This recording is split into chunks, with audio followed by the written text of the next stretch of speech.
இத்தாலியில் பிறந்து தமிழகத்தில் தமிழ்ச் சேவையாற்றிய பெஸ்கி எனும் வீரமாமுனிவர் உலகப் பொதுமறையாம் திருக்குறளையும் நாலடியாரையும் ஆங்கிலத்தில் மொழிபெயர்த்ததோடு தமது கல்லறையில் தாம் ஒரு தமிழ் மாணவர் என்று குறிக்கப்பட வேண்டும் என்று எழுதி வைத்த தமிழறிஞர் G.U. போப் ஆகியோர் வரிசையில் போற்றப்பட வேண்டியவர் கால்டுவெல்.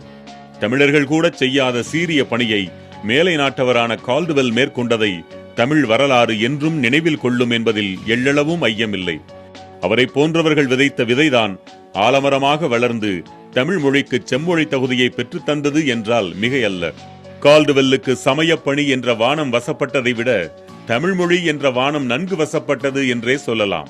நான் அயர்லாந்தில் பிறந்தேன், ஸ்காட்லாந்தில் வளர்ந்தேன், ஆங்கில நூல்களில் ஆழ்ந்தேன் என்றாலும் வாழ்நாளில் 50 ஆண்டுகளுக்கும் மேலாக இந்திய பெருநாடும் அந்நாட்டு மக்களுமே என் கருத்தை முழுமையாக கவர்ந்ததால் நான் அவர்களுள் ஒருவராக